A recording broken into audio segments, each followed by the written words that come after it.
ہمیشہ یاد رکھنی ہے۔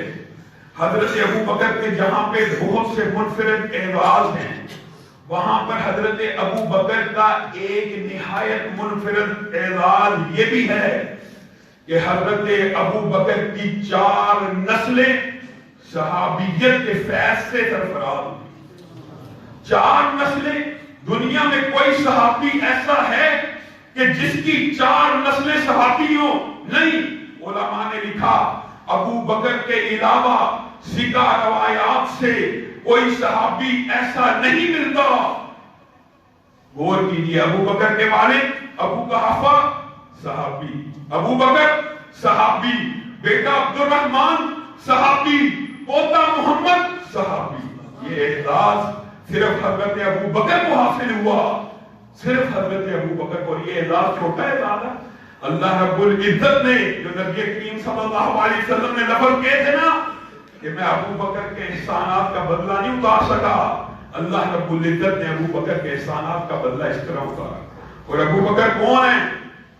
حضرت علی خود بیان، حضرت علی ایک مرتبہ، پہلے بھی آپ کے سامنے یہ روایت رکھی ابو جحیفہ والی، یہاں پر حضرت علی کے بیٹے محمد بن حنفیہ ہیں۔ یہ 2 روایات آپس میں ملتی ہیں، لیکن پہلی روایت ابو جحیفہ کی تھی جس میں اس نے پوچھا علی سے سب سے افضل کون؟ حضرت علی نے کہا ابوبکر، سب سے اس کے بعد عمر۔ یہ روایت آپ کے سامنے رکھی تھی، لیکن یہ ابو جحیفہ کی تھی۔ یہاں پر ان کے اپنے بیٹے محمد بن حنفیہ حضرت علی سے پوچھتے ہیں نبی کریم صلی اللہ علیہ وسلم کے بعد سب سے افضل کون ہے؟ بعض روایات میں ہے کہ حضرت علی خود اپنے بیٹے کو مخاطب ہو کے کہتے ہیں کہ میں تمہیں بتاؤں نا کائنات میں نبی کے بعد سب سے افضل کون ہے؟ کون ہے؟ حضرت ابوبکر ہے۔ اس کے بعد حضرت عمر ہے۔ محمد بن حنفیہ کا بھی وہی گمان ہے جو ابو جحیفہ کا تھا، وہ بھی یہ سوچتے تھے کہ حضرت علی سب سے افضل ہے۔ محمد بن حنفیہ کہتے ہیں میں نے فوراً خود سے کہا تیسرے نمبر پہ تو آپ ہوں گے بابا۔ کہا نہیں، میں تو مسلمانوں کا ایک فرد ہوں۔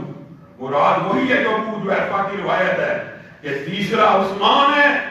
حضرت علی خود بیان کر رہے ہیں، اور حضرت علی خود حضرت ابوبکر کی سیرت کے بعد واقعات اس سے منقول ہے۔ اور ایک نہایت اہم بات حضرت علی کی خود ذرا نوٹ کیجیے، ہمارے بھائی جو اعتراض کرتے ہیں جن کی آپس میں لڑائی ہے، یہ ایک دوسرے کے ساتھ خلاف تھے۔ حضرت علی خلافت کا حقدار ان کو سمجھتے تھے۔ حضرت علی کہتے ہیں میں نے نبی کریم سے جتنا علم حاصل کیا اس کو منوعاً یاد رکھا، آگے بیان کیا۔ اس کو میں یاد رکھتا تھا کہ بیان کرتا تھا، لیکن میرے علاوہ جب کوئی بات نبی کریم سے بیان کرتا تو میں کیا کیا کرتا تھا؟ اس سے قسم لیا کرتا تھا، اس سے قسم لیا کرتا تھا۔ کیوں؟ تاکہ مجھے یقین ہو کہ واقعی اس نے نبی کریم صلی اللہ علیہ وسلم سے یہ بات سنی۔ لیکن ابو بکر تو مجھ سے جب بات بیان کرتے تھے تو ابو بکر سے علی کی جرت نہیں کہ قسم لے۔ ابو بکر نے مجھ سے بیان کیا، حضرت علی بیان کر رہے ہیں۔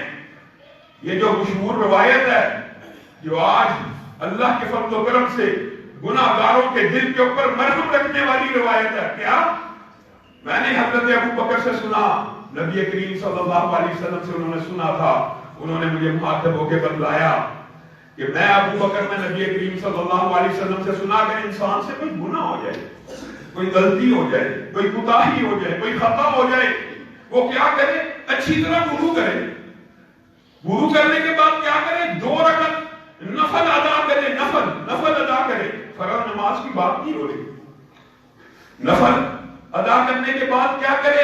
اللہ رب العزت سے توبہ کرے کہ اللہ رب العزت یہ غلطی ہو چکی ہے، مجھے معاف کر دے۔ حضرت ابو بکر بیان کرتے ہیں، حضرت علی اس حدیث کو روایت کر رہے ہیں، اور یہ بہت بڑا اعزاز ہوتا ہے جب کوئی صحابی کسی صحابی سے روایت کرتا ہے، یہ اس کے اعزاز کے اوپر بھی دار ہوتا ہے۔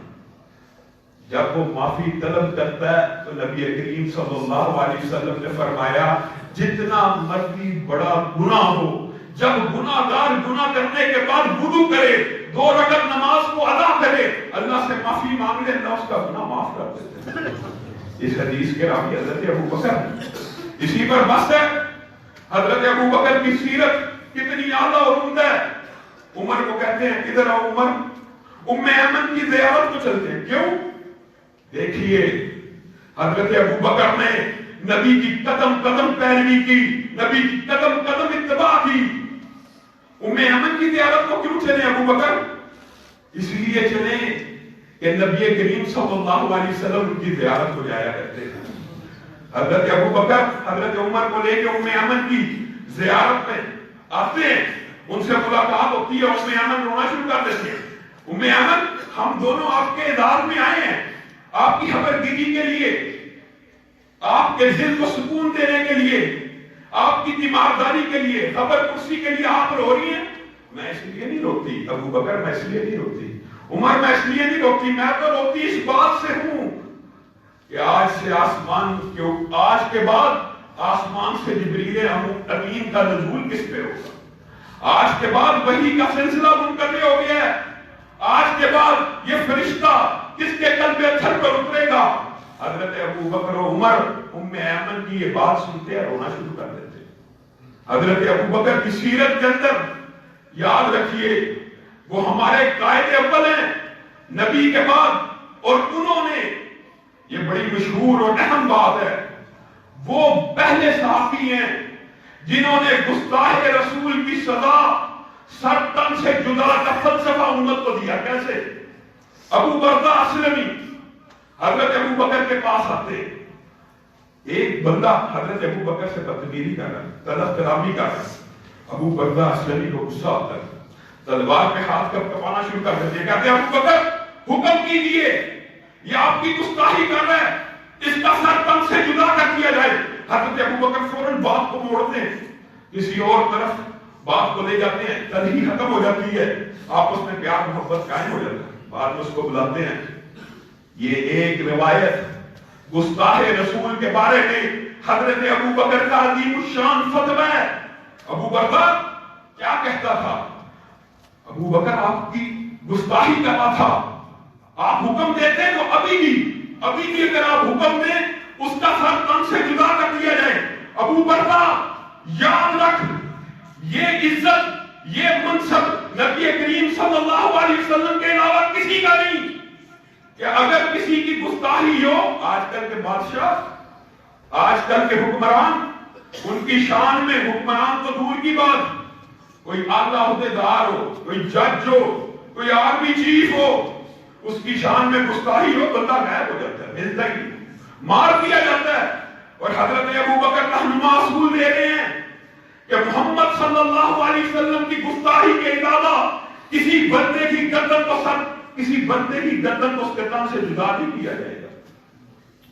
یہ ابو بکر کا فتویٰ ہے۔ اس سے کیا بات ثابت ہوتی ہے؟ دو باتیں، ایک تو نبی کریم صلی اللہ علیہ وسلم کی توہین کے علاوہ کسی کی توہین، حضرت ابو بکر افضل الخلائق بعد الانبیاء، وہ اپنے بارے میں کہہ رہے ہیں کہ میری توہین کی سزا بھی موت نہیں۔ جس کی توہین کی سزا موت ہے، نبی کریم صلی اللہ علیہ وسلم کی توہین کی سزا موت ہے۔ حضرت ابو بکر نے یہ پہلا فتویٰ جاری کیا ہے۔